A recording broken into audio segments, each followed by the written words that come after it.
আসসালামু আলাইকুম প্রিয় দর্শক, অন্য মঞ্চের আলাপচারিতায় আপনাদের সকলকে স্বাগত জানাচ্ছি।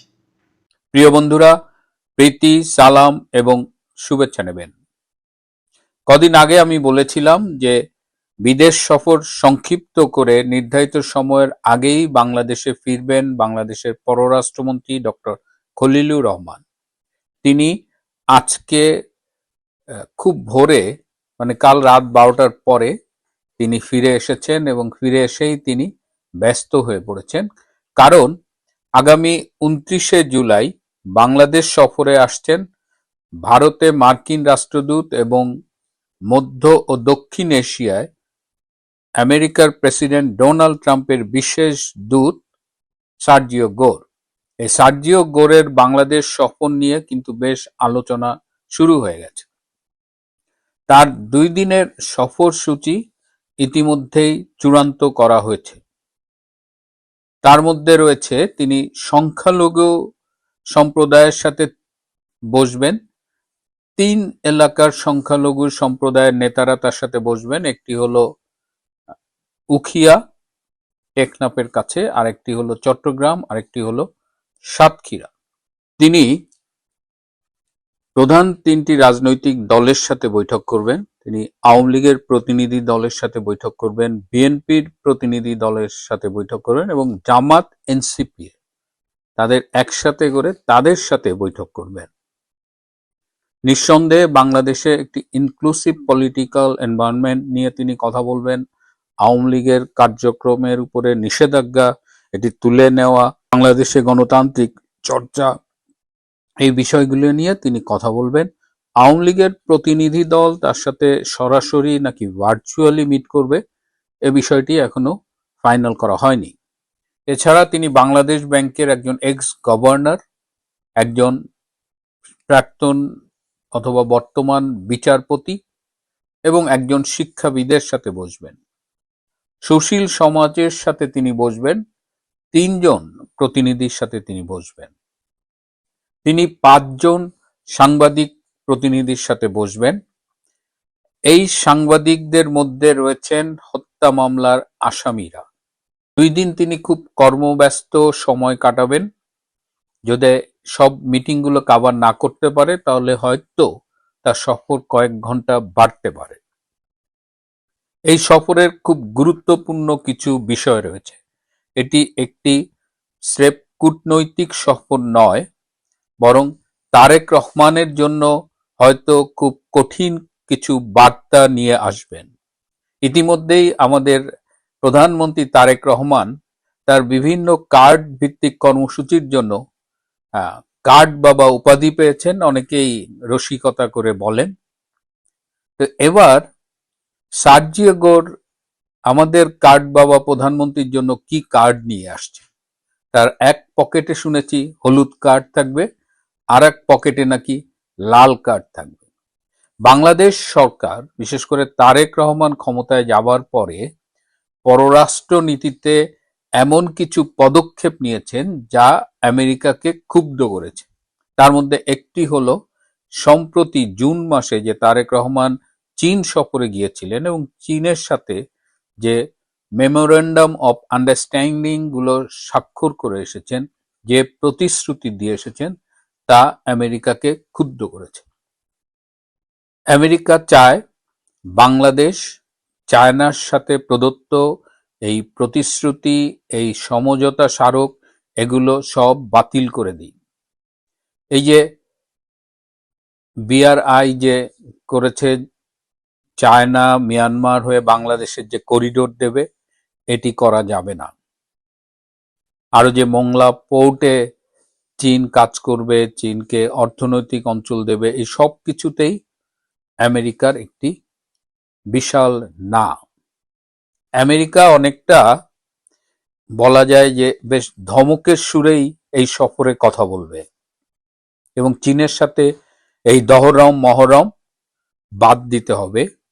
এবং আমেরিকা মনে করে যেহেতু এই বাংলাদেশের রেজিম চেঞ্জে তাদের একটা ভূমিকা রয়েছে এবং বর্তমান সরকার ক্ষমতায় আসার পেছনেও তাদের ব্লেসিংস রয়েছে, সুতরাং তাদের কথা শুনতে হবে। যদি তাদের কথা না শোনা হয় তাহলে হলুদ কিংবা লাল কার্ড প্রদর্শিত হতে পারে। তার চেয়েও আরেকটা ভয়াবহ কথা, যেটা হলো যে মিয়ানমারকে, বিশেষ করে রাখাইন স্টেটে আরাকান আর্মিকে হেল্প করার জন্য যে মানবিক করিডোর চেয়েছিল জাতিসংঘ, এবং তখন বাংলাদেশ সরকার ইচ্ছে থাকা সত্ত্বেও দিতে পারেনি। ইউনূসের না দিতে পারার কারণ, তখন সেনাবাহিনী বেঁকে বসেছিল এবং আমাদের সেনা প্রধান বলেছিল নো ব্লাডি করিডোর। কিন্তু এবার সার্জিও গোর এসে এই করিডোরটি ইমিডিয়েটলি চান। আপনারা জানেন যে এই বাংলাদেশ মিয়ানমার সীমান্তে আরাকান আর্মি কিন্তু ব্যাপক মার খাচ্ছে। তারা যে 2 বছর আগে বেশ এগিয়ে গিয়েছিল, রাখাইন রাজ্যের অনেকখানি দখল করেছিল, সেখানে অধিকাংশ জায়গা থেকে তারা পিছু হটেছে এবং তারা প্রতিদিন মিয়ানমারের জান্তা বাহিনীর হাতে নাকাল হচ্ছেন। তো এই অবস্থায় সার্জিও গোর এসে বাংলাদেশের সরকারকে বলবে যে এই করিডোরটা ইমিডিয়েটলি দিতে হবে, এবং এই করিডোর দেওয়ার পথে কিছুটা জলপথ পড়ে, সেই জলপথে একটা ভাসমান সেতু বসাতে হবে, এবং এই সেতু বসাতে খরচ হবে $1.2 মিলিয়ন, এবং সেটি বাংলাদেশকেই দিতে হবে। জরুরি ভিত্তিতে আমেরিকার থেকে এই ভাসমান সেতু কিনে বসাতে হবে, যাতে এই করিডোর ফুললি ফাংশন করতে পারে। এখন তারেক রহমান সরকার কি করবে? এই সব কিছু মেনে নেবে? তারেক রহমান সরকার আবার এই বাংলাদেশ, পাকিস্তান, তুরস্ক, এটা একটা সামরিক চুক্তির মতো করার কথা ভাবছে। এই যে আমাদের সেনা প্রধান, তিনি জাস্ট ফিরলেন তুরস্ক থেকে 5 দিনের সফর শেষে, এবং সেখানেও এই বাংলাদেশ, টার্কি, পাকিস্তান একটা মিলিটারি ট্রিটি নিয়ে আলোচনা হয়েছে। এটাও কিন্তু সার্জিও গোর বলবেন স্টপ, এই ট্রিটি বা এই সামরিক সম্পর্কটা আমেরিকা ভালো চোখে দেখছে না। সেটাই বা কি করবেন? অর্থাৎ তারেক রহমান যে পথে হাঁটতে চাচ্ছেন, তার সেই পুরনো পাকিস্তান, তুরস্কের পথে আমেরিকা সেই পথে বাদ সাধছে। এমনিতেই তারেক রহমান কিন্তু খুব ভালো নেই। শেখ হাসিনা বাংলাদেশে আসবেন এই ঘোষণা দেওয়ার সাথে সাথেই তার সরকারের ঘুম হারাম হয়ে গেছে। আমি গতকাল এবং পরশুদিন দুটো ভিডিও করেছিলাম বিদায়ী রাষ্ট্রপতি শাহাবুদ্দিন আহমেদ চুপ্পুকে নিয়ে। আমি পরশুদিন বলেছিলাম যে তার পদত্যাগ নিয়ে একটি ষড়যন্ত্র হচ্ছে এবং তিনি পদত্যাগ করতে চান না। আমার দর্শকরা অনেকেই বলেছেন আমি বলেছিলাম যে চুপ্পু পদত্যাগ করবেন না। চুপ্পু পদত্যাগ করতে চাননি, এটা পরশুদিন পর্যন্ত এটা ট্রু। ইভেন গতকাল সকালেও চাননি, কিন্তু হি ওয়াজ ফোর্সড টু রিজাইন। তো অনেকেই খুব নেতিবাচক মন্তব্য করেছেন। আমার নিয়মিত দর্শকরা হয়তো ভাবছেন যে আমি ভুল বলেছি। আমি যে বার্তাটা দিতে চেয়েছি, আমি বলেছি যে আমি অধিকাংশ সময় সংবাদ পর্যালোচনা করি। ঘটনা তো আপনারা নানানভাবেই জানতে পারেন। আমার তো ইউটিউবে এসে ঘটনা সবসময় বলার দরকার নেই, বাট ঘটনার পেছনের ঘটনা। আপনারা অনেকেই বলছেন যে শাহাবুদ্দিন চুপ্পু থাকলেই কি, না থাকলেই কি, সে তো সংসদে গিয়ে আওয়ামী লীগকে ফ্যাসিস্ট বলেছে। মন্ত্রী পরিষদ অ্যাপ্রুভড একটি ভাষণ রাষ্ট্রপতি পাঠ করেছেন, সেই পাঠ নিয়ে আপনাদের অনেক ক্ষোভ, কিন্তু বাংলাদেশের রাষ্ট্রপতি তো সেটা পাঠ করতে সাংবিধানিকভাবে বাধ্য। আপনি হয়তো বলবেন না, তিনি না বললেই পারতেন, আমি সেই বিতর্কে যাব না। কিন্তু আমরা যখন বলছি চুপ্পু থাকলেই কি, চুপ না থাকলেই কি, বা চুপ্পুকে আমরা সমালোচনা করছি, গালাগালি করছি, তখন প্রতিপক্ষ কিন্তু চুপ্পুকে আইডেন্টিফাই করতে ভুল করেনি। চুপ্পু যদি তাদেরই লোক হবে, তাহলে শেখ হাসিনা দেশে আসবেন এটা শোনার সাথে সাথে চুপ্পুকে কেন চলে যেতে হচ্ছে? আমরা চুপ্পুকে যেভাবেই মূল্যায়ন করি, বিএনপি সরকার এই ভুলটা করেনি। তারা একটা পথের কাঁটা সরিয়ে রাখলো। এই বিষয়টা নিয়ে একটু গভীরভাবে আমি আমার দর্শকদের ভাবার জন্য অনুরোধ করব। তিনি পদত্যাগ করেছেন, তিনি প্রচন্ড চাপের মুখে ছিলেন। এটা বিএনপির রাজনীতি। এর আগে তারেক রহমানের বাবা, সেই সময় রাষ্ট্রপতি বিচারপতি আবু সায়েম, তাকেও অস্ত্রের মুখে পদত্যাগ করতে বাধ্য করেছিলেন, এবং বিচারপতি আবু সায়েমের একটা বই আছে অ্যাট বঙ্গভবন লাস্ট পেজ, সেখানে তিনি লিখেছেন যে এক হাতে স্টিক আর এক হাতে রিভলভার এবং বিছানার চারিপাশে অস্ত্রধারী 8-10 জন। তিনি পদত্যাগ করেছিলেন স্বাস্থ্যগত কারণ দেখিয়ে। আমাদের রাষ্ট্রপতি শাহাবুদ্দিন আহমেদ চুপ্পুও স্বাস্থ্যগত কারণ দেখিয়ে পদত্যাগ করেছেন, অথচ তার চেয়ে অনেক বেশি অসুস্থ অবস্থায়ও বাংলাদেশের রাষ্ট্রপতি হিসেবে দায়িত্ব পালন করেছেন আগের রাষ্ট্রপতিরা। সুতরাং শেখ হাসিনা ফিরবেন এবং তখন যদি রাষ্ট্রপতি পদে শেখ হাসিনার কেউ থাকেন, তাকে তো আস্থায় নিতে পারেননি Tarique Rahman. So you are forced to resign. ইচ্ছের বিরুদ্ধে তিনি পদত্যাগপত্রে সই করেছেন। সুতরাং আমার পর্যালোচনাটা ছিল ওই অ্যাঙ্গেলে। আশা করি আপনারা বুঝতে পারবেন। আজ এ পর্যন্তই।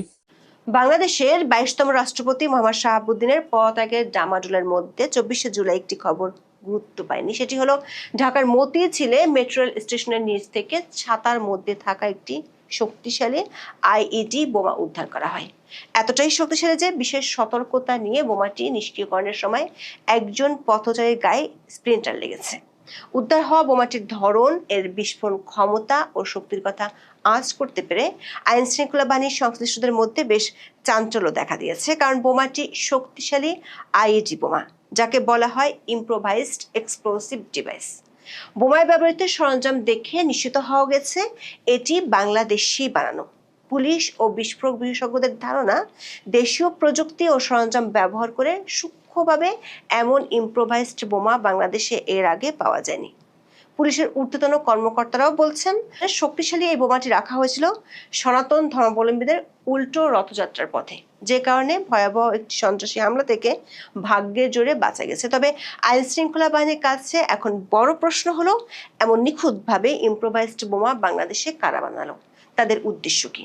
আইন শৃঙ্খলা বাহিনীর সূত্রগুলো বলছে, ভারতের বিচ্ছিন্নতাবাদী গ্রুপ মাওবাদীরা, পাকিস্তানের টিটিপি, আইএস, মিয়ানমারের বিদ্রোহী গোষ্ঠীগুলো এবং নাইজেরিয়ার কিছু সন্ত্রাসী গ্রুপ এই ধরনের আইইডি বোমা পুলিশ ও সেনাবাহিনীর সদস্যদের উপর হামলা চালানোর ক্ষেত্রে ব্যবহার করে। বিস্ফোরক বিশেষজ্ঞরা বলছেন, বোমাটিতে যে ধরনের সরঞ্জাম ব্যবহৃত হয়েছে, একই ধরনের বিস্ফোরক ও সরঞ্জাম সবশেষ ঢাকার দুটি মাদ্রাসা এবং মিয়ানমার ও সিলেট সীমান্ত থেকে গত কয়েক মাসে উদ্ধার হয়েছে।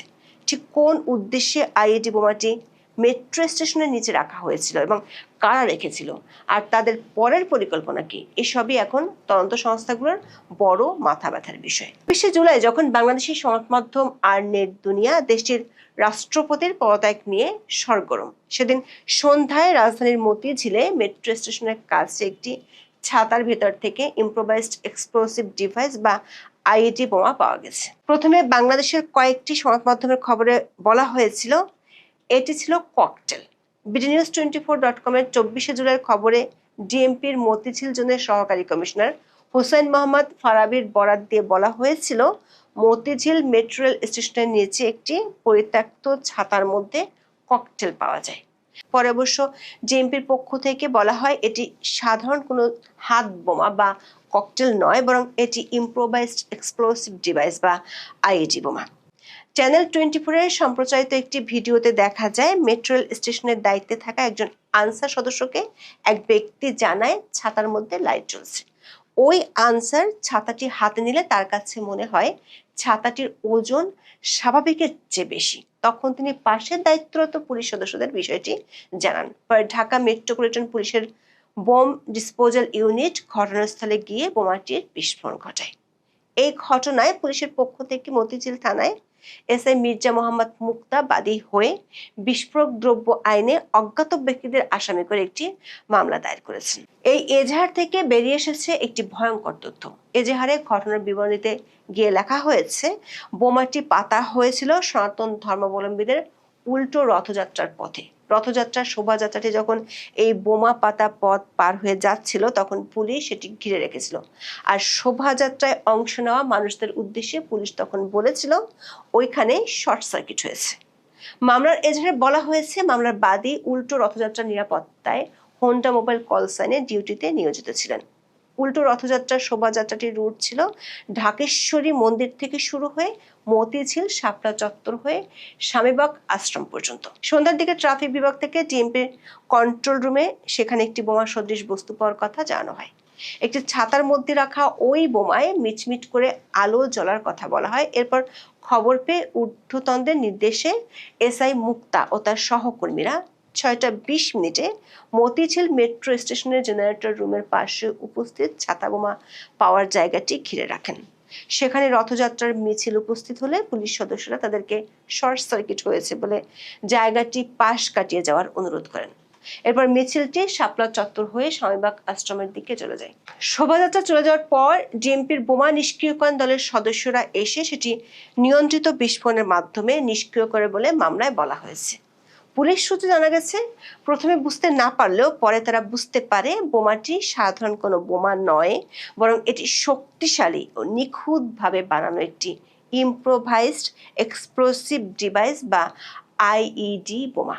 ডিএমপির বোমা নিষ্ক্রিয়করণ দলের একজন কর্মকর্তা bdnews24.com-কে বলেছেন, ওটা ছিল একটা পাইপ বোমা, যাকে বলা হয় আইইডি বা ইম্প্রোভাইজড এক্সপ্লোসিভ ডিভাইস। এর ভিতরে 13 কেজির মতো সালফার ছিল, আর ছিল প্রচুর তারকাটা ও ধারালো লোহার টুকরো।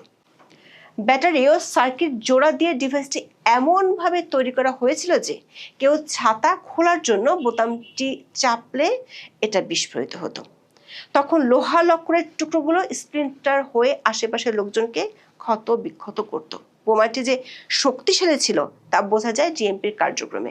ডিএমপি বোমা ডিসপোজাল ইউনিট এলাকাটি কর্ডন করে বিস্ফোরণ ঘটিয়েছিল। তা সত্ত্বেও সেই নিষ্ক্রিয়করণের সময় একজন পথচারী আহত হয়েছেন। 66 বছর বয়সী মিরাজ আহমেদ নামের ওই ব্যক্তি শিক্ষা মন্ত্রণালয়ের কর্মচারী। তার বাম চোখে স্প্লিন্টার লেগেছে। পুলিশের সূত্রগুলো বলছে 200 মিটার বা তার বেশি দূরত্বে স্প্লিন্টার গিয়ে ওই ব্যক্তি আহত হয়েছেন।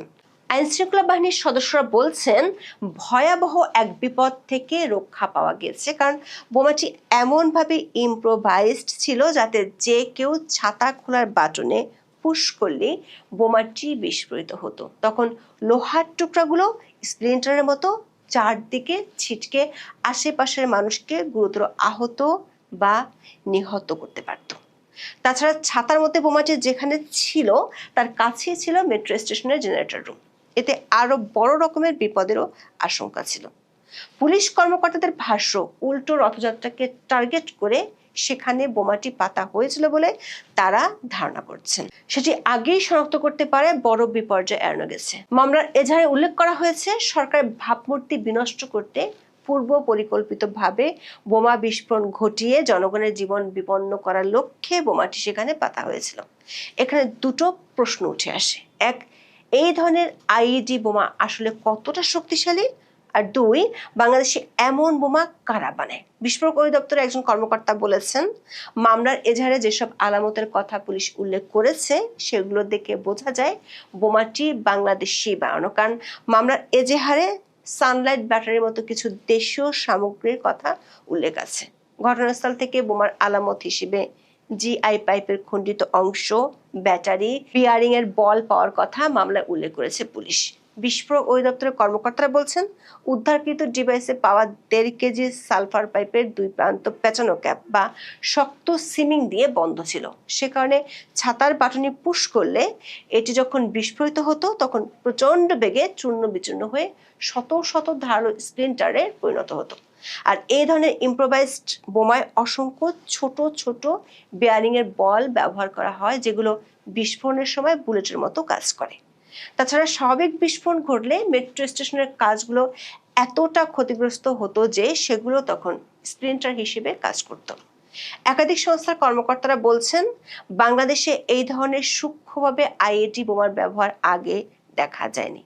সিআইডির কর্মকর্তারা বলছেন, এর আগে 3 বার আইইডি বোমার নজির তারা পেয়েছেন। প্রথমে 2005 সালের 17 আগস্ট সারা দেশের 63টি জেলায় একযোগে 450 স্থানে সিরিজ বোমা হামলা চালিয়েছিল জামায়াতুল মুজাহিদিন বাংলাদেশ বা জেএমবি। তবে সেগুলো ছিল মূলত কম ঘনত্বের সাধারণ টাইম ডিটোনেটিং ডিভাইস। এরপর 2016 সালে হলি আর্টিজান হামলার পর সেখানে 90 জেএমবি বা আইএস সমর্থিত গোষ্ঠীগুলো জিআই পাইপ, বৈদ্যুতিক ইগনেটর এবং ক্ষুদ্র ধাতব বিয়ারিং বলের কার্যকর সমন্বয়ে পাইপ বোমা বানাতে শুরু করে। 2021 সালে নারায়ণগঞ্জের সাইনবোর্ড, গুলিস্তান এবং বিভিন্ন পুলিশ বক্সে সব হামলা চালানো হয়েছিল, সেখানেও আইইডি বোমা ব্যবহার করা হয়েছিল। কিন্তু মতিঝিলের আইইডি বোমাটি একেবারেই ভিন্ন কৌশলে বানানো। বিশেষজ্ঞরা বলছেন, ভারতের মাওবাদী, মিয়ানমারের পিপলস ডিফেন্স ফোর্স ও আরাকান আর্মি, পাকিস্তানের টিটিপির মতো সশস্ত্র গোষ্ঠীগুলো এই ধরনের বোমা হামলা চালিয়ে থাকে। ভারতের নাগাল্যান্ড ও মণিপুরে, পাকিস্তানের পেশোয়ারে এবং নাইজেরিয়াতে গত 1 মাসে আইইডি বোমা হামলা চালিয়েছিল বিচ্ছিন্নতাবাদীরা। বিশেষজ্ঞরা বলছেন, মধ্যপ্রাচ্য, দক্ষিণ এশিয়ার বৈশ্বিক জঙ্গি সংগঠনগুলো সাধারণ মানুষের নজর এড়াতে হর হামেশাই বস্তুর ছদ্মবেশে বোমা ব্যবহার করে। এগুলোকে বলা হয় বডি ট্র্যাপড আইইডি বোমা। জঙ্গিরা ঘরের দৈনন্দিন জিনিসপত্র, প্রেসার কুকার, পানির বোতল, খেলনা, এমনকি ছাতার মতো দেখতে বস্তুর ভিতরে আইইডি তৈরি করে ফেলে রাখে এবং বিস্ফোরণ ঘটায়। কিন্তু প্রশ্ন হলো, বাংলাদেশে দেশীয় প্রযুক্তি ও সরঞ্জাম ব্যবহার করে কারা এই ধরনের বোমা বানালো? সামরিক বাহিনীর একটি সূত্র বলছে, বাংলাদেশের পার্বত্য চট্টগ্রামের বান্দরবান ও রাঙ্গামাটি অঞ্চলে কুকিচি ন্যাশনাল ফ্রন্ট বা কেএনএফ এবং তাদের সহযোগী জঙ্গি দলগুলো সশস্ত্র বাহিনীর বিপক্ষে প্রেসার প্লেট আইইডি এবং ট্রিপওয়ার আইইডি ব্যবহার করে। মতিঝিলের বোমাটিতে যেসব সরঞ্জাম ব্যবহার করা হয়েছে, একই ধরনের ইম্প্রোভাইজড এক্সপ্লোসিভ ডিভাইস চলতি বছরের এপ্রিলে বান্দরবানের নাইক্ষ্যংছড়ি সীমান্তে বর্ডার গার্ড বাংলাদেশ উদ্ধার করেছিল। আবার গত বছরের 26শে ডিসেম্বর ঢাকার দক্ষিণ কেরানীগঞ্জের হাসনাবাদ এলাকায় একটি মাদ্রাসায় বোমা বিস্ফোরণের ঘটনা ঘটেছিল। বোমা বিস্ফোরণের ঘটনার পর সেখানে অভিযান চালিয়ে 400 লিটার তরল রাসায়নিক ও বিপুল পরিমাণ বিস্ফোরক তৈরির সরঞ্জাম উদ্ধার করেছিল পুলিশ।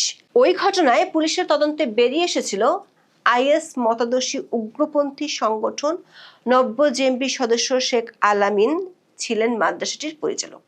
তার বিরুদ্ধে রাজধানী ঢাকা সহ এর আশেপাশের বিভিন্ন থানায় সন্ত্রাস বিরোধী আইনে অন্তত 7টি মামলা রয়েছে। পুলিশ কর্মকর্তারা বলছেন, কেরানীগঞ্জের ওই মাদ্রাসা থেকে একই ধরনের বোমা তৈরির সরঞ্জাম উদ্ধার করা হয়েছিল।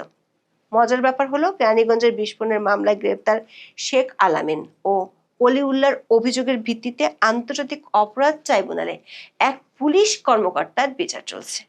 পুলিশের একাধিক সংস্থার কর্মকর্তারা মনে করেন, 24-এর 5ই আগস্ট আওয়ামী লীগ সরকারের পতনের পর বিভিন্ন জঙ্গি সংগঠনের অনেক সদস্য কারাগার থেকে পালিয়ে যান, অনেকে জামিনেও মুক্ত হন। আইন শৃঙ্খলা রক্ষাকারী বাহিনীর কর্মকর্তাদের ধারণা, জামিনে মুক্ত হওয়ার পর নব্য জেএমবির এই দল বোমা ও বিস্ফোরক মজুত করা শুরু করে।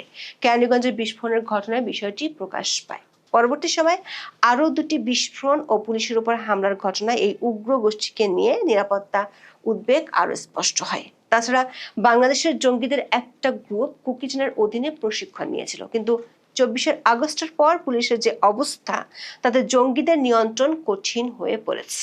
জঙ্গিবাদ দমনে আওয়ামী লীগ আমলে পুলিশের 2টি বিশেষায়িত ইউনিট, অ্যান্টি টেরোরিজম ইউনিট বা এটিইউ এবং counter terrorism and transnational crime বা সিটিটিসি ছিল, কিন্তু 24শে আগস্টের পর সেগুলো নাম সর্বস্ব সংস্থায় পরিণত হয়েছে। বিএনপি সরকার ক্ষমতায় এসে এই দুটো এক করে একটি প্রতিষ্ঠান করার প্রস্তাব দিয়েছে। এমন পরিস্থিতিতে একেবারে নিখুঁত কায়দায় কিন্তু শক্তিশালী এমন ইম্প্রোভাইজড বোমার যে অশনি সংকেত পাওয়া গেল, তা ঠেকানো যাবে কিভাবে? এখন এ পর্যন্ত সবাই ভালো। শেখ হাসিনার সঙ্গে দেখা করে এসেছি। আমি যতটা বুঝেছি, তার মনোবল দৃঢ় রয়েছে, তিনি আত্মপ্রত্যয়ী, তিনি বিশ্বাসী। বাংলাদেশ নিয়ে তার উদ্বেগ উৎকণ্ঠা রয়েছে, বাংলাদেশ নিয়ে তার পরিকল্পনা রয়েছে এবং বাংলাদেশকে তার ঋতগৌরব পুনরুদ্ধার করে মুক্তিযুদ্ধের চেতনার স্থানে কিভাবে প্রতিষ্ঠিত করা যায় সেজন্য তার পরিকল্পনা গ্রহণ করছেন। তার ভিতরে কোনো রকম শঙ্কা, কোন রকম আতঙ্ক অথবা তিনি কোনোভাবে বিধ্বস্ত হয়েছেন এ জাতীয় কোনো পরিস্থিতি দৃশ্যমান হয়নি। এক কথায় বলতে পারি, তিনি শারীরিকভাবে সুস্থ আছেন, মানসিকভাবে সুস্থ আছেন, বরং তার অভিজ্ঞতার ভান্ডার সমৃদ্ধ হয়েছে। তিনি পরিকল্পনা গ্রহণ করছেন এবং প্রতিনিয়ত তিনি কাজ করছেন কিভাবে বাংলাদেশকে এই যে জঙ্গি স্বাধীনতা বিরোধী প্রতিক্রিয়াশীল চক্র সংবিধান লঙ্ঘ করে বাংলাদেশের ধারাবাহিকতা যে বিঘ্ন করেছে, এর থেকে কিভাবে উত্তরণ করা যায় সেজন্য তিনি দিনরাত কাজ করছেন, এটা আমার বিশ্বাস। যে আসলে অনাস্থার একটা জায়গা চলে আসছে, যেমন আমি যেহেতু পেশায় শিক্ষক, ওই বিষয়টা আমার খুব বেশি আমার মানে টেনশন।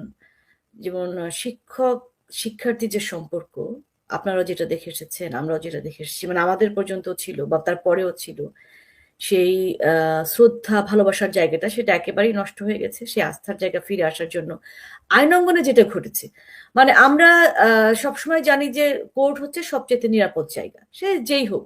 আপনি তখনই খুনি যখন আপনার আদালত কর্তৃক আপনার সেই বিচারে আপনি খুনি প্রমাণিত হবেন, তখন। তার আগ পর্যন্ত কিন্তু আমরা ধরে নিব যে আপনি নিরপরাধ, আপনি অভিযুক্ত, কিন্তু তখন যতক্ষণ পর্যন্ত আপনার বিরুদ্ধে সেই রায় না আসছে ততক্ষণ পর্যন্ত আমরা আপনাকে বলতে পারি না। বাট সেখানে আমরা দেখেছি যে বিচারের জন্য নিয়ে যাওয়া হয়েছে এবং সেখানে যে মব সন্ত্রাস, সেখানে যেভাবে মারধরের শিকার, আহত করে ফেলা। তো এই জায়গায় যে আস্থার জায়গা, আদালত কি আবার ফিরে পাবে, বা এই বিষয়ে আমাদের প্রিয় নেত্রীর আসলে সেই হোমওয়ার্ক বলেন, বা আপনারা যারা আছেন আপনারা কি কাজ করছেন কিনা? দেখুন, বাংলাদেশে এখন স্বাভাবিক কোনো ব্যবস্থা বিদ্যমান নেই। আইনের শাসন নাই, প্রশাসনিক ব্যবস্থা নাই, সাংবিধানিক প্রতিষ্ঠানগুলি ধ্বংস হয়ে গেছে, বিচার ব্যবস্থা নাই, এবং নিয়মের অধীনে যা কিছু করার তার কোনো কিছুই বিদ্যমান নাই। শেখ হাসিনাকে যখন ক্ষমতা থেকে সরানো হয় তখন কিন্তু প্রক্রিয়াটা ছিল গণতান্ত্রিক উপায়ে নির্বাচিত একটা সরকার ক্ষমতায় ছিল, এবং সেটা সাংবিধানিক প্রক্রিয়ায়। সেই সরকারকে যে প্রক্রিয়ায় মেটিকুলাস ডিজাইনের মাধ্যমে উচ্ছেদ করা হয়, সেটা ছিল দীর্ঘদিনের পরিকল্পিত ষড়যন্ত্রের একটা সফল মঞ্চায়ন। সেখানে বিভিন্ন শ্রেণী পেশার মানুষদের অংশগ্রহণ করাতে সক্ষম হয়, বিপুল পরিমাণে বিদেশি এবং দেশি অর্থ বিনিয়োগ করা হয়। শুধু তাই না, এর সঙ্গে বঙ্গবন্ধু কন্যা শেখ হাসিনার আশপাশে যারা ছিলেন এদের ভিতরে একটা অংশকে অকার্যকর বা বিশ্বাসঘাতকে রূপান্তরিত করা হয়। রাজনৈতিক শক্তিকে সাম্প্রদায়িক শক্তির বিপক্ষে দাঁড় করিয়ে সাম্প্রদায়িক এবং উচ্ছৃঙ্খল শক্তিকে শক্তিশালী করা হয় প্রশাসনিক, বিদেশি, আর্থিক বিভিন্ন বলয় থেকে। এর মাধ্যমে কিন্তু একটি প্রতিষ্ঠিত গণতান্ত্রিক প্রক্রিয়াকে নষ্ট করে দেওয়া হয়।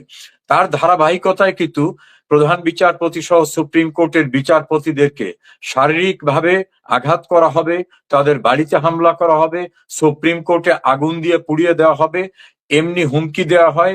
সেই হুমকি শুধু না, ফিজিক্যালি সেখানে উপস্থিত হয় মবরা, আর তাকে পৃষ্ঠপোষকতা দেয় সেই সময় অবৈধভাবে ক্ষমতা দখল করা আইন মন্ত্রণালয়ের দায়িত্বে নিয়োজিত আসিফ নজরুল এবং প্রশাসনের অন্যান্য ব্যক্তিরা। এভাবে বিচার ব্যবস্থাকে আজ্ঞাবহ করা হয়। পরবর্তীতে একদিনে একটা নোটিশ দিয়ে 18 জন সিনিয়র বিচারককে সরকারি কর্মচারীদের বাধ্যতামূলক অবসরে পাঠাবার আইন, যেটা বিচারকদের ক্ষেত্রে প্রযোজ্য না, সেটা দিয়ে তাদেরকে বাড়িতে পাঠানো হয়। সুপ্রিম কোর্টের বিপুল সংখ্যক বিচারপতিদেরকে, হাইকোর্ট ডিভিশন এবং অ্যাপিলেট ডিভিশন, তাদেরকে কাউকে জোর করে পদত্যাগে বাধ্য করা, কাউকে অপসারণ করা, কাউকে বিচারিক ক্ষমতার থেকে সরিয়ে দেওয়া, এভাবে গোটা বিচার বিভাগকে পুরোপুরি মব সংস্কৃতির অধীনে নিয়ে যাওয়া হয়েছে, এবং সেই ধারাবাহিকতা এখনো অব্যাহত রয়েছে। এখনো বিচার বিভাগ ইন্ডিপেন্ডেন্টলি কাজ করতে পারে না। চট্টগ্রামে, কক্সবাজারে, বরিশালে, ঢাকায় বিভিন্ন জায়গায় দেখা যাচ্ছে বিচারকদের আদালত প্রাঙ্গণে অপমান করা হচ্ছে। বিচার অঙ্গনে নিয়ে যাওয়া গ্রেপ্তারকৃত রাজনৈতিক নেতা, বীর মুক্তিযোদ্ধা, সিনিয়র সিটিজেনদেরকে কোর্ট অঙ্গনে মারধর করা হচ্ছে। যে নৈরাজ্য বাংলাদেশ তো দূরের কথা, তদানীন্তন পূর্ব পাকিস্তানের ইতিহাসে ঘটেনি। অর্থাৎ বিচার বিভাগের কাস্টডিতে নিয়ে যাওয়া মানুষদেরকেও ফিজিক্যালি সেখানে অ্যাসল্ট করা হচ্ছে, এবং আদালত কোনো প্রতিকার দিতে পারছেন না। বিচারক কোনো কথা বললে পরের দিন তাকেই সরিয়ে দেওয়া হচ্ছে। অর্থাৎ টোটাল জুডিশিয়ারিটা কন্ট্রোল বাই দি এক্সিকিউটিভ, এবং executive control by the mob, অর্থাৎ উচ্ছৃঙ্খল গোষ্ঠীর দ্বারা কন্ট্রোল। আইন শৃঙ্খলা বলতে যেটা বোঝায় পুলিশ এবং অন্যান্য অ্যাডমিনিস্ট্রেশন, সেটা তো বাংলাদেশের প্রায় 400টি থানা পুড়িয়ে দেওয়া, পুলিশকে হত্যা করা, পুলিশদের বিরুদ্ধে হত্যাকাণ্ডের ঘটনায় কাউকে বিচার করা যাবে না, এমন একটি সংস্কৃতি করে রাস্তাঘাটে সর্বত্র এক্সট্রা জুডিশিয়াল কিলিং এর শিকার হচ্ছে আওয়ামী লীগ সহ মুক্তিযুদ্ধের পক্ষের শিক্ষক, সাংবাদিক, বুদ্ধিজীবী, আইনজীবী, শিল্পী, সাহিত্যিক, আইনজীবী, এরকম ভাবে। অর্থাৎ সেখানে নাই। বিচার ব্যবস্থার বাইরে যদি আমরা দেখি, ইলেকশন কমিশনটাকে নিজেদের ইচ্ছা মতো গঠন করা হয়েছে। পাবলিক সার্ভিস কমিশনকে নিজেদের ইচ্ছা মতো গঠন করা হয়েছে, মানবাধিকার কমিশনকে নিজেদের মতো গঠন করা হয়েছে, দুর্নীতি দমন কমিশনের একই বিধ্বস্ত অবস্থা। অর্থাৎ কনস্টিটিউশনাল যে কয়টা বডি ছিল সমস্ত বডিকে ইচ্ছা মতো ব্যবহার করে সাংবিধানিক বা আইনের শাসনের যে প্রক্রিয়া সেই প্রক্রিয়াটা সম্পূর্ণরূপে ধ্বংস করে দেওয়া হয়েছে। যারা ক্ষমতা দখল করলেন তারা শপথ নিলেন যে আমরা সংবিধানকে সমুন্নত রাখবো, কিন্তু তারাই সংবিধানের পরিপন্থী অবস্থানে গেলেন। কিভাবে? যে আমাদের সংবিধানে সরকার কিভাবে হবে তা লেখা আছে, সেই সরকারের বিধিবিধানের পরিপন্থীতে একটা অন্তর্বর্তীকালীন সরকার নামক একটি ব্যবস্থা আমরা দেখলাম। আমি প্রায় 40 বছর আইন পেশায় আছি, আমি একজন সিনিয়র লয়ার, আমি আইনজীবীদের নেতা ছিলাম। কনস্টিটিউশনে যেটা নাই সেটা করা যাবে না। সংবিধানের আর্টিকেল 7 এবং আর্টিকেল 7 এর সাব আর্টিকেল 2 বলা হয়েছে যে এই সংবিধানে যা নাই তা করা যাবে না, কারণ এই সংবিধানটা হচ্ছে দেশের সর্বোচ্চ আইন।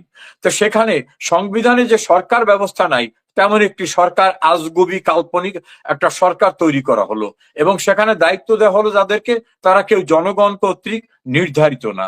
আবার সংসদটাকে ভেঙে দেওয়া হলো অবৈধভাবে। অর্থাৎ সংসদ ভাঙতে গেলে আমাদের সংবিধানে বলা আছে, হয় সংসদ নেত্রী অর্থাৎ প্রধানমন্ত্রী গিয়ে রাষ্ট্রপতিকে বলবেন এই সংসদ ভেঙে দেন, তাকে ফিজিক্যালি বলতে হবে লিখিতভাবে, অথবা সংসদের মেয়াদ শেষ হতে হবে, অথবা সংসদ নেতা তার কার্যকাল শেষ হয়ে যাবে। এই 3টি গ্রাউন্ড হতে পারে, এই 3টির একটি গ্রাউন্ড না। শেখ হাসিনা সংসদ ভাঙতে বলেন নাই, সংসদের মেয়াদ শেষ হয় নাই, শেখ হাসিনার এমপিশিপটা সেটা সিজ হয় নাই, হঠাৎ করে রাষ্ট্রপতিকে দিয়ে জোর করে সংসদ ভেঙে দেওয়া হলো। আবার ধরুন, আমি কথার কথা যুক্তির খাতির ধরলাম যে সংসদ ভেঙে দিল, সংসদ ভাঙার কতদিন পরে আরেকটি নির্বাচন হবে সেটা লেখা আছে, সেই পিরিয়ডের ভিতর কোনো নির্বাচন হলো না। একটা ইলেকশন কমিশনকে গঠন করতে পারবে, আইনে লেখা আছে কনস্টিটিউশনাল বডি কর্তৃক ইলেকশন কমিশন নির্ধারিত হবে। ইউনূস ইলেকশন কমিশন গঠন করলো, যে ইউনূস নিজেই ছিল সম্পূর্ণ অবৈধ। তো অবৈধ ব্যক্তি কর্তৃক গঠিত ইলেকশন কমিশন সেটাও ছিল অবৈধ, সেই ইলেকশন কমিশন কর্তৃক অনুষ্ঠিত নির্বাচন সেটাও ছিল অবৈধ। অর্থাৎ ইউনূস অবৈধ, ইউনূসের দ্বারা গঠিত ইলেকশন কমিশন অবৈধ, সেই ইলেকশন কমিশন কর্তৃক সংগঠিত নির্বাচন সেটা ছিল অবৈধ।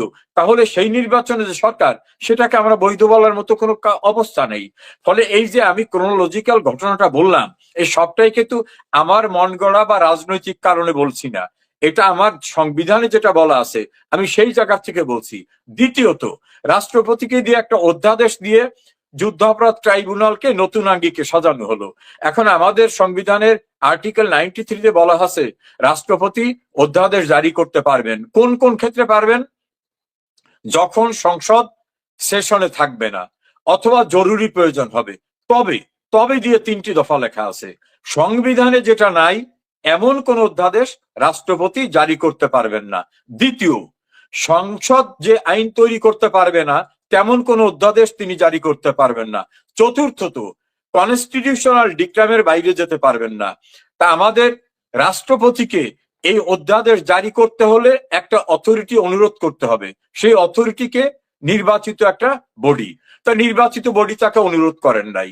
আর যে আইন সংসদ পাশ করতে পারবে না, যে আইন সংসদে মানে কনস্টিটিউশনে নাই, তেমন একটা অধ্যাদেশ তাকে জারি করে দিয়ে যুদ্ধ অপরাধীদের বিচার হচ্ছে যেখানে, সেই জায়গায় যুদ্ধ অপরাধীদের বিচারের আয়োজন করেছিল যারা, অর্গানাইজ করেছিল যারা, তাদের বিচারের প্রক্রিয়া করা হলো।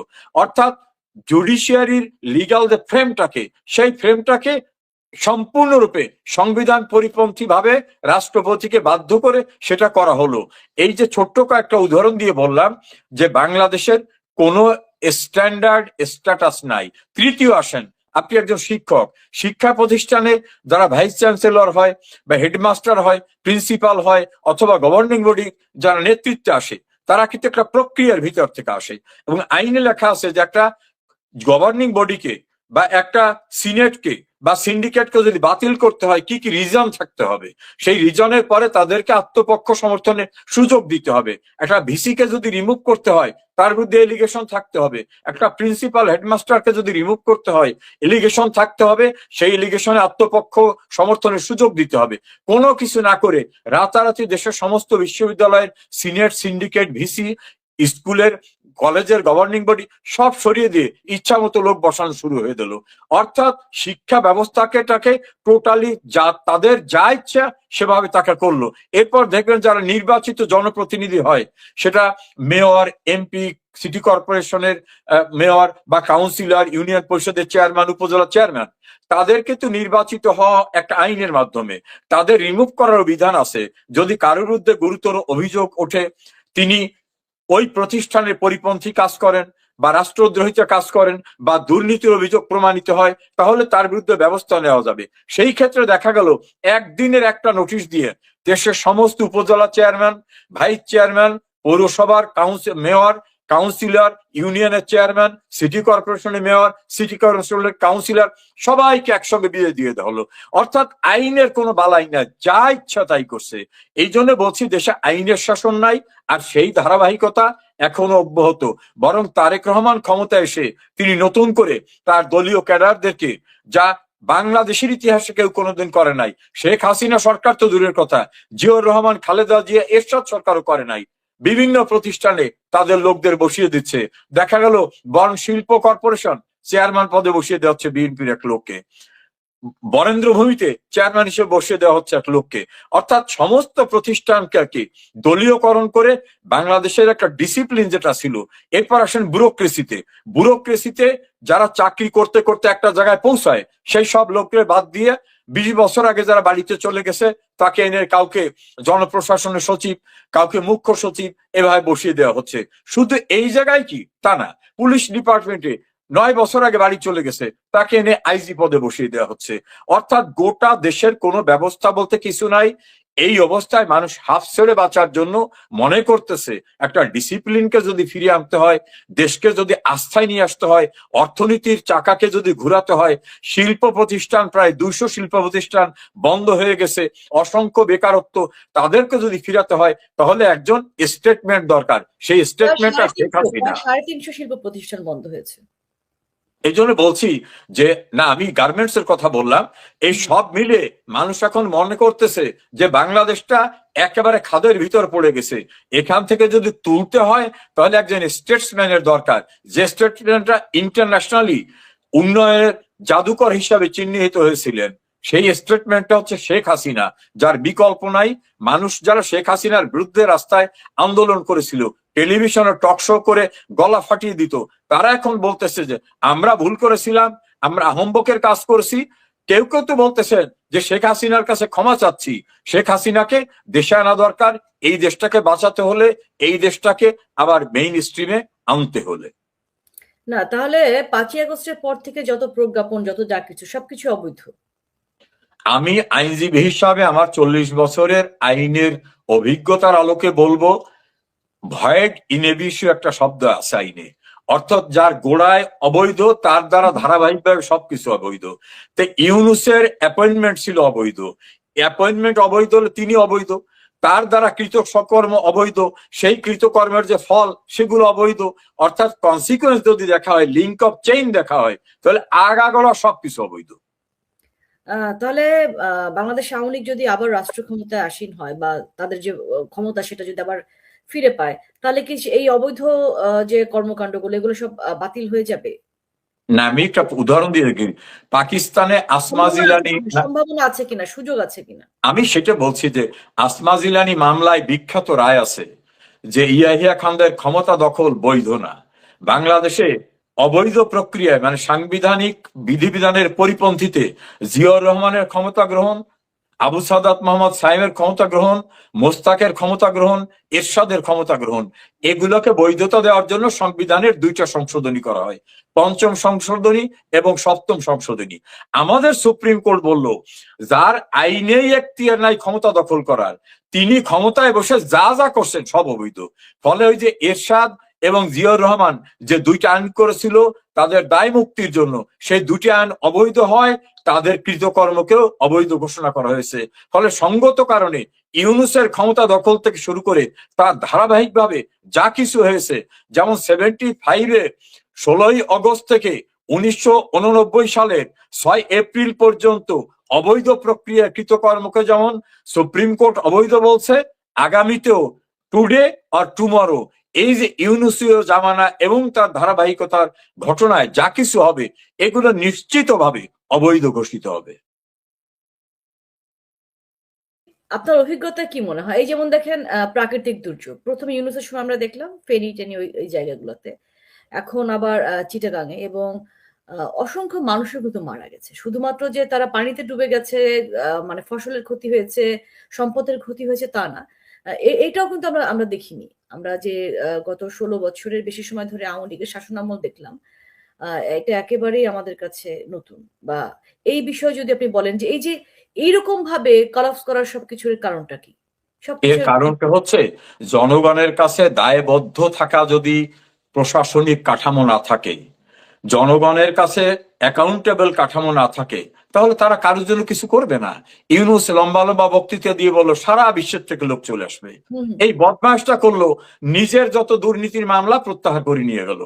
বাংলাদেশ রাষ্ট্র হিসাবে তার কাছে যে ট্যাক্স পাবে সেই ট্যাক্সের টাকাটা ফাঁকি দিল। তো এই ধারাবাহিকতা তো অব্যাহত রয়েছে। পার্লামেন্টে বর্তমান সরকারের স্বরাষ্ট্রমন্ত্রী বলছেন যে ইউনূস আমলে সবচেয়ে বেশি দুর্নীতি হয়েছে। আবার এই সরকার আসার পরে সেই দুর্নীতিবাজদের বিরুদ্ধে ব্যবস্থা গ্রহণ না করে বরং বিদেশের সঙ্গে অসামঞ্জস্যপূর্ণ, রাষ্ট্রের জন্য ক্ষতিকর চুক্তিটাকে এরা আবার বৈধতা দিয়ে দিচ্ছে। এই জন্য অনেকে বলে এই সরকার হচ্ছে ইউনূসের এক্সটেনশন। ইউনূসের যে 18 মাস, সেই 18 মাসে মানুষের কল্যাণে কাজ করার চেয়ে ইউনূসের কাজ ছিল নিজের কল্যাণে কাজ করা। ফলে মানুষের প্রাকৃতিক দুর্যোগে কি হলো, কৃষক তার পুনর্বাসন পেল কিনা, সাবসিডি পেল কিনা, কীটনাশক পেল কিনা, প্রাকৃতিক দুর্যোগে তার পাশে কোনো কিছু আসলো কিনা, এটা ওর কাছে মুখ্য না। ওর ডিজিটাল প্ল্যাটফর্মের লাইসেন্স নিতে হবে, ওর ম্যান পাওয়ারের লাইসেন্স নিতে হবে, ওর গ্রামীণ বিশ্ববিদ্যালয়ের লাইসেন্স নিতে হবে, ওর প্রতিষ্ঠান আগামী 5 বছর ট্যাক্স দিতে পারবে না এই আইন করাতে হবে, ওর বিরুদ্ধে দায়ের করা 11টা দুর্নীতির মামলার কোনো বিচার করা যাবে না। ও টোটালটা করেছে নিজের জন্য, দেশের জন্য না। আর তারেক রহমান ক্ষমতায় এসেছেন অল্প দিন, কিন্তু তার ভিতরে কোনো প্রত্যাশা তিনি জন্ম দিতে এখনো পারেননি। না, আমরা দেখছি যে তিনি ঘুরে বেড়াচ্ছেন, খুব একটা পিকনিক মোডে আছেন, এবং তার মাথার মধ্যে স্বাস্থ্য নেই, তার মাথার মধ্যে তার স্ত্রী আছেন, উনি নিজেই বলেছেন। যার ফলে হামিজা শিশু মৃত্যু এটা যে থামছে না, এটা কিন্তু এখন পর্যন্ত কোনো দৃশ্যমান আমাদের অগ্রগতি নেই, বা আমরা দেখছি না যে এটা থামার জন্য সেরকম উনি কিছু করেছেন। ইভেন কোভিডে যে আওয়ামী লীগের কার্যক্রম, যার ফলে আপনার কোভিডে মৃত্যুর হার এত কম ছিল বাংলাদেশে, সেটা ফলো করলে কিন্তু হামের এই শিশু মৃত্যুর পরিত্রাণ পেত বাংলাদেশ। আবার ডেঙ্গু মৌসুমও শুরু হয়েছে, ডেঙ্গুতেও মারা যাচ্ছে সে একইভাবে। আসলে এই যে ধরেন ইউনূসের সাথে তারেকের, ইউনূসের তো কোনো রাজনৈতিক দল ছিল না প্রথম থেকেই।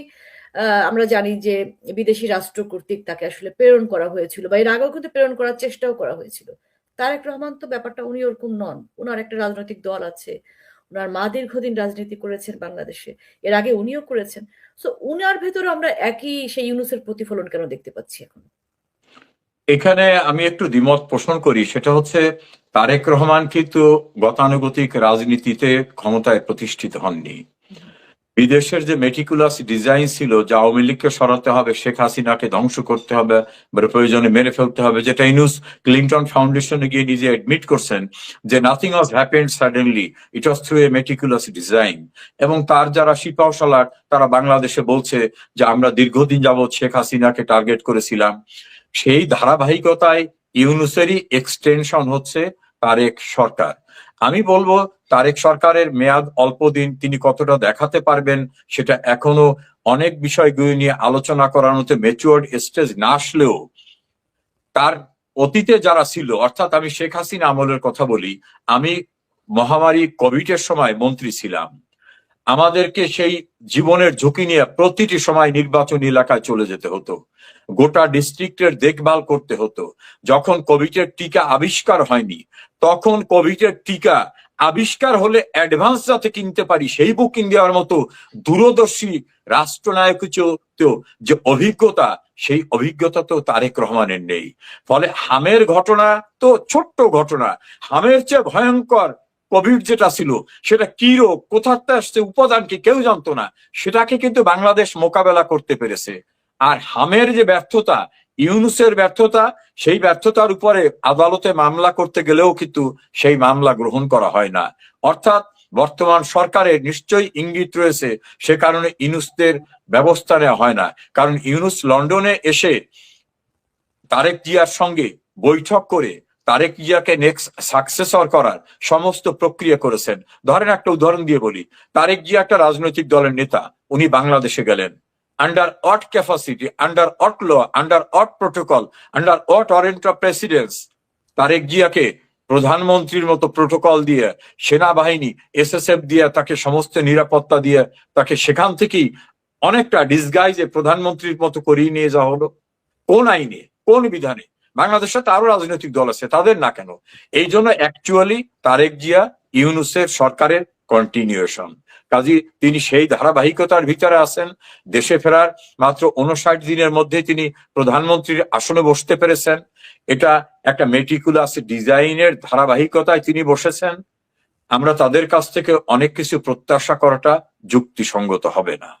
মানে ওই নির্বাচনটা ছিল আসলে একটা আইওয়াশ। নির্বাচন কোথায়? জামাত বলতেছে ইঞ্জিনিয়ারিং হয়েছে, হ্যাঁ হ্যাঁ বিএনপির নেতারা বলতেছে যে জামাতের আমির হেরে গেছিল, ইঞ্জিনিয়ারিং করে তাকে জিতানো হয়েছে। দুই পক্ষই বলতেছে নির্বাচন হয় না, ইঞ্জিনিয়ারিং হয়েছে। কাজে আমি তো নির্বাচন দেখি না। তারপর দেশের বৃহত্তম অংশ মানুষকে ভোট দেওয়ার সুযোগ দেওয়া হয় না। যেমন আওয়ামী লীগ এবং আওয়ামী লীগের নেতৃত্বাধীন মুক্তিযুদ্ধের পক্ষের যে স্ট্রিমটা, NAP, communist party, Jasad Basad, workers party, Samyabadi Dal, জাতীয় পার্টি, কাউকে তো নির্বাচন করতে দেওয়া হয়নি। ফলে দেশের বৃহত্তম অংশকে নির্বাচনে বাড়িত রেখে সমঝোতার ভিত্তিতে তুমি বিরোধী দল, আমি সরকারি দল, এটা কোনো নির্বাচন হয়নি, এটা একটা ভাগাভাগি হয়েছে। এটাকে কোনোভাবেই গণতান্ত্রিক প্রক্রিয়ার যে নির্বাচন সেই হিসাবে সংজ্ঞায়িত করা যায় না। তাহলে এই যে যে পরিস্থিতি ঘটলো জুলাই আগস্টে, আপনারা এত লম্বা সময় ক্ষমতায় ছিলেন, মানে আওয়ামী লীগ এত লম্বা সময় ক্ষমতায় ছিল, রাষ্ট্র ক্ষমতায় ছিল, তারপরও এই মেটিকুলাস ডিজাইনের কিছুই ধরতে না পারা, এটা তো আপনাদের ব্যর্থতা, স্বীকার করেন? মাননীয় প্রধানমন্ত্রী হচ্ছেন আওয়ামী লীগের প্রাণ শক্তি, আওয়ামী লীগের সভানেত্রী। তিনি 45 বছর আওয়ামী লীগের সভানেত্রী, অভিজ্ঞতার ভান্ডার তার সমৃদ্ধ। তিনি দীর্ঘকাল যাবত বলে আসতেছিলেন ষড়যন্ত্র চলছে, ইউনূসের নেতৃত্বে একটি বিদেশি রাষ্ট্র আমাকে ক্ষমতা থেকে উচ্ছেদ করতে চায়। আমি যদি তাদের চাওয়া অনুযায়ী তাদের আর্মি বেস করতে দেই, সেন্ট মার্টিনে ঘাঁটি করতে দেই, নতুন একটা রাষ্ট্র করতে দেই, পোর্ট দিয়ে দিই, তাহলে আমি চিরদিন ক্ষমতায় থাকতে পারবো। আমি যদি প্রাকৃতিক সম্পদে তাদের আহরণ করার সুযোগ দিই, থাকতে পারবো। শেখ হাসিনা কিন্তু দীর্ঘদিন যাবৎ এই ষড়যন্ত্রের কথা বলে আসছিলেন। অর্থাৎ আমি বলবো শেখ হাসিনার ধীশক্তি, দূরদৃষ্টি সবটাই ছিল। তিনি চেষ্টা করেছেন এবং তিনি এক পর্যায়ে বলতেন যে একটা বড় রাষ্ট্র তারা চাইলে অনেককে ক্ষমতার থেকে ফেলে দিতে পারে, অনেককে আনতেও পারে। শেখ হাসিনা জাতিকে সতর্ক করেছিলেন। অনেকে সে সময় বুঝেছিল যে শেখ হাসিনা ক্ষমতায় থাকার জন্য জুজুর ভয় দেখায়, আসলে সবকিছু না। সেই মানুষগুলো এখন বলতেছে যে আমরা রাম ছাগল, শেখ হাসিনা ঠিক মতো চিনছিল। শেখ হাসিনাকে অত বড় একটা শক্তি, বিদেশি এবং আওয়ামী বিরোধী শক্তি সম্মিলিতভাবে দীর্ঘ 15 থেকে 16 বছরের ষড়যন্ত্রের মাধ্যমে সরিয়েছে। কাজে আমরা যে জানতাম না, অর্থাৎ শেখ হাসিনা জানতেন না, তা ঠিক নয়। হয়তো প্রতিরোধ করা সম্ভব হয়নি। সেক্ষেত্রে দুইটা কারণ হতে পারে। আমি আওয়ামী লীগের কেন্দ্রীয় কমিটির কেউ নই, নীতি নির্ধারক কেউ নই, আমি সাধারণ একজন কর্মী এবং আমি লাস্ট ক্যাবিনেটে আওয়ামী লীগের মন্ত্রীও ছিলাম না। আমার যেটা মনে হয় যে আমাদের পলিটিক্যাল স্ট্রেংথটাকে আমরা আরো ওয়েল অর্গানাইজড করে মোকাবেলা করতে পারতাম কিনা, সেটা একটা বিষয়। দ্বিতীয় হচ্ছে আমাদের আশপাশে থাকা সরকারি গুরুত্বপূর্ণ অনেক ব্যক্তি বিশ্বাসঘাতকতা করেছে, সেটা হয়তো আমরা বুঝতে পারিনি। আর বিদেশি এবং দেশি ষড়যন্ত্র, এই সম্মিলিত মোর্চায় আমাদের হয়তো 2024-এর 5 অগস্টকে বরণ করতে হয়েছে। তবে আল্লাহর কাছে শুকরিয়া যে তাদের টার্গেট ছিল বঙ্গবন্ধু কন্যা শেখ হাসিনা এবং শেখ রেহানাকে হত্যা করা। সেটাও যে তারা পারেনি, সেটা একটা আমাদের সফলতা বলবো। যেটা 75-এর 15 আগস্ট তারা সফল হতে পারে নাই গোটা পরিবারকে, 2004 সালে 21 আগস্ট পারেনি, 2024-এর 5 আগস্ট তারা পারেনি। এরকম ষড়যন্ত্রের মোকাবেলা শেখ হাসিনাকে 20 বার করতে হয়েছে। আমার বিশ্বাস তিনি আবার ঘুরে দাঁড়াবেন এবং এ জাতীয় ষড়যন্ত্রকে প্রতিরোধ করে আবার ঋতগৌরব তার নেতৃত্বে আবার ফিরে আসবে বলে আমার বিশ্বাস। বাংলাদেশের রাষ্ট্রপতি শাহাবুদ্দিন চুপ্পু পদত্যাগ করেছেন। যতদূর জানা যাচ্ছে যে পদত্যাগপত্রে তিনি লিখেছেন স্বাস্থ্যের কারণে তার এই পদত্যাগ। যদিও খবর নানা রকম ভাসছে, এই যে খবরগুলো ভাসছে তার মধ্যে সবথেকে বড় যে খবরটি সেটা হচ্ছে বিএনপি সরকারের প্রবল চাপেই তিনি পদত্যাগ করতে বাধ্য হয়েছেন। কেন বিএনপি সরকার তার উপরে ক্ষুব্ধ? এর একটা সম্ভাব্য কারণ আছে, সেটা হচ্ছে শেখ হাসিনা ভারতে নির্বাসিত বাংলাদেশের প্রধানমন্ত্রী শেখ হাসিনার সঙ্গে তার হঠাৎ নাকি যোগাযোগ হয়েছে। এই বিষয়ে এই খবরটা বাইরে আসার ফলে তার উপরে চাপ সৃষ্টি হয়েছে এবং সেই চাপের জন্যেই নাকি তিনি পদত্যাগ করেছেন। কি ঘটনা? এর বাইরে আরও কোনো ঘটনা থাকতে পারে, কোনো কারণ থাকতে পারে। বিএনপির মনে হতে পারে তাদের নিজেদের পছন্দের কোনো ব্যক্তিকে তারা রাষ্ট্রপতি করতে চান, সেটা খুব স্বাভাবিক, গণতন্ত্রে সেটা হয়ও। কিন্তু আসল কারণটা কি? যদি বিএনপির চাপের ফলে রাষ্ট্রপতি শাহাবুদ্দিন চুপ্পুকে পদত্যাগ করতে বাধ্য হতে হয়, তাহলে কেন সেই চাপ? আমরা আলোচনার মধ্যে আসব। প্রিয় দর্শক, রাজনীতিতে শেষ কথা বলে কিছু নেই, কথাটা বহুবার শোনা। কিন্তু যখন কোনো রাষ্ট্রের সর্বোচ্চ সাংবিধানিক পদ থেকে হঠাৎ করে কেউ বিদায় নেন, তখন সেই শেষ কথার পেছনে শুরু হয় হাজারটা নতুন প্রশ্ন। বাংলাদেশের রাজনীতিতে আবারও এটা এক বিশাল ভূকম্পন। রাষ্ট্রপতি মোহাম্মদ শাহাবুদ্দিন চুপ্পু পদত্যাগ, সরকারিভাবে বলা হচ্ছে স্বাস্থ্যগত কারণ। কিন্তু আসল ঘটনা কি আসলে এতটা সরল, নাকি এর পেছনে লুকিয়ে আছে এক অন্যরকম রাজনৈতিক থ্রিলার? কথাটা এজন্যই বলছি যে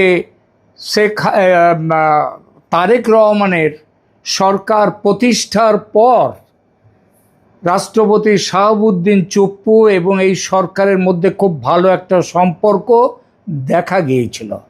যে রাষ্ট্রপতি মোহাম্মদ ইউনূসের আমলে তার বঙ্গভবন থেকে তিনি বেরোননি, সেই রাষ্ট্রপতি বেরিয়েছেন, প্রধানমন্ত্রীর সঙ্গে তিনি ঈদের নামাজ পড়েছেন, বিভিন্ন সরকারি প্রোগ্রামে অংশ নিয়েছেন। এমনকি যিনি মোহাম্মদ ইউনূসের আমলে যাকে রাষ্ট্রপতি ভবন থেকে বের হতে দেখা যেত না, তিনি বিদেশ সফরেও গেছেন স্বাস্থ্যের জন্যে।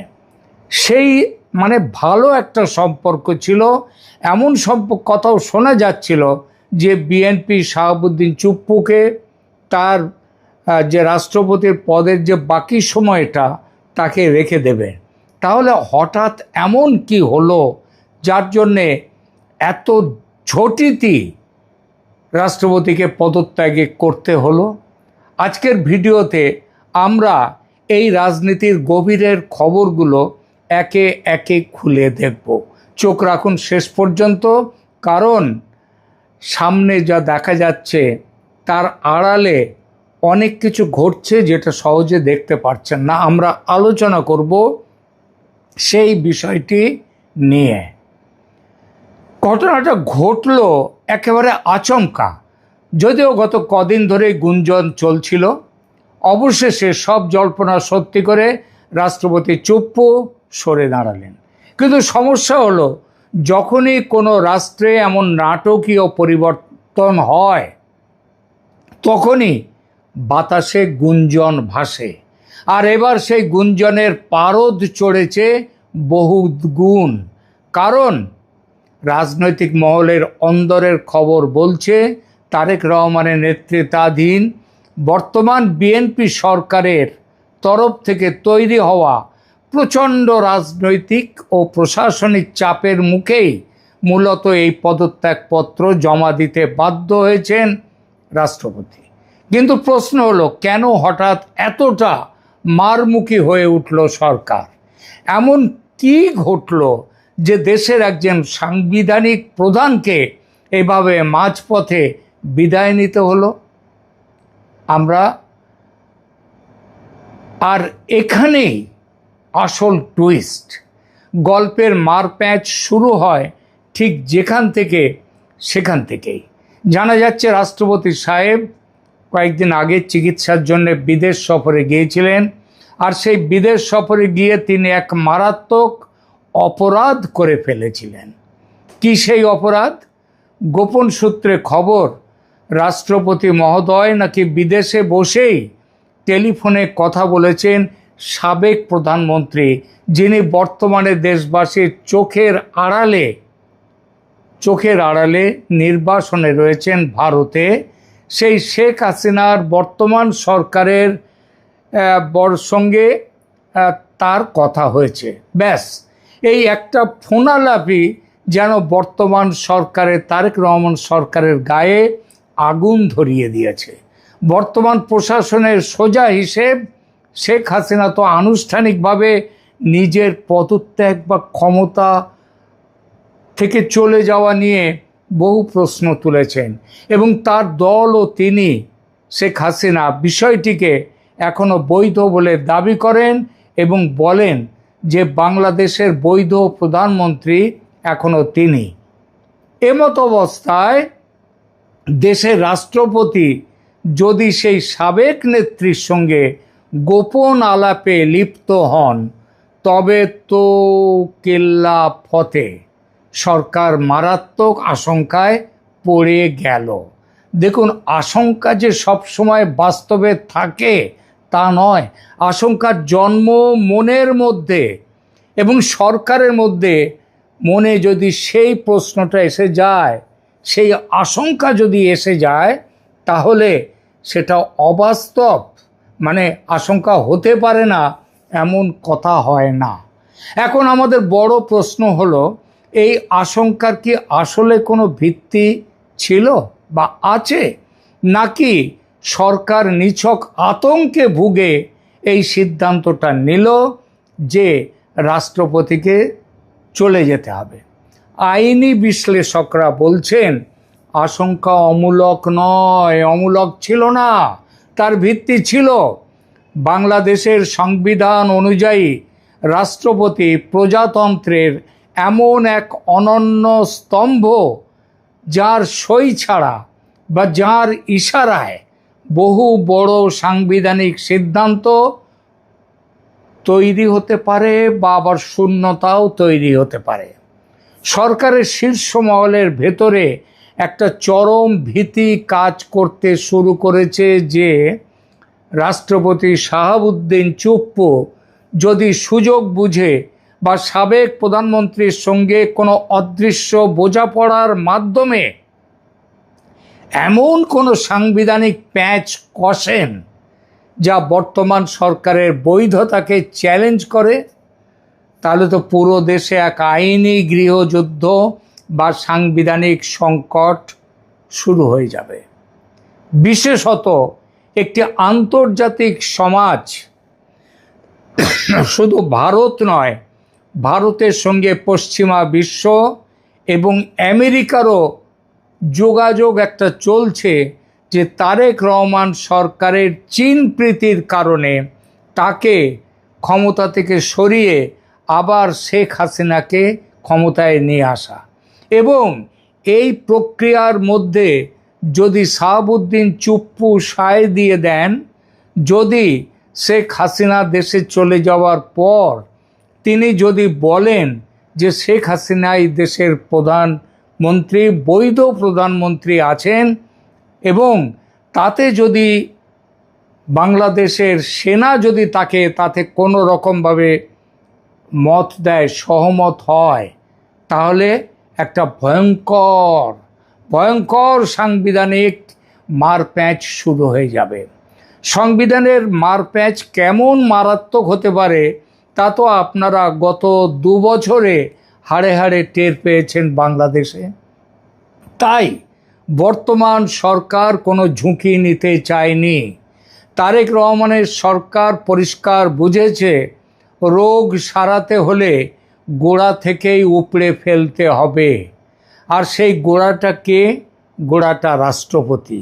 কারণ রাষ্ট্রপতি শেখ হাসিনা ডিসেম্বরের মধ্যে, অনেকে বলছেন অক্টোবরেও তিনি ফিরে আসতে পারেন, এবং যদি তিনি দেশে ফেরেন তাহলে একটা সাংবিধানিক সংকট শেখ হাসিনাকে দিয়ে রাষ্ট্রপতি তৈরি করে ফেলতে পারেনি। আর তার পেছনে যদি বাংলাদেশ সেনার, কারণ বাংলাদেশ সেনা তো নিজের মতে চলে না, তাকে চালায় আন্তর্জাতিক চক্র, বাংলাদেশ সেনা যদি সেই সিদ্ধান্তে রাষ্ট্রপতির তাতে যদি সহমত হয় তাহলে তারেক রহমান সরকারের বিদায় তো কয়েক মিনিটের ব্যাপার। আর এই যে ভাবনাটা, তার মানে রাষ্ট্রপতি রয়েছেন সব কিছুর গোড়ায়, অতএব গোড়াটাকে উপড়ে ফেলতে হবে। আর সেই সুদূর প্রসারী ভাবনা থেকেই রাষ্ট্রপতিকে বিদায় করে দিয়ে সেই সম্ভাব্য সাংবিধানিক রন্ধ্রপথ চিরতরে বন্ধ করে দেয়া হলো রাষ্ট্রপতিকে সরিয়ে। একে মিলিটারির ভাষায় বলে প্রিএমপ্টিভ স্ট্রাইক, বা আক্রমণ আসার আগেই আগাম আক্রমণ। প্রতিপক্ষ কিছু বুঝে ওঠার আগেই নিজের কোণ সুরক্ষিত করে নেয়া। নতুন সরকারের জন্য এই মুহূর্তে স্টেবল বা স্থিতিশীল থাকাটা সবচেয়ে বড় চ্যালেঞ্জ। সেখানে বঙ্গভবনে বসে যদি কেউ উল্টো রথের যাত্রা শুরু করেন তবে তা সহ্য করার মতো বিলাসিতা এই সরকারের নেই। কারণ এই সরকার তৈরি হয়েছে অনেক কিছু ইফস অ্যান্ড বাটস এবং প্রশ্ন নিয়ে। তাই স্বাস্থ্যগত কারণের লেবেল সাঁটিয়ে কার্যত এক প্রকার বাধ্য করা হলো রাষ্ট্রপতিকে চলে যেতে।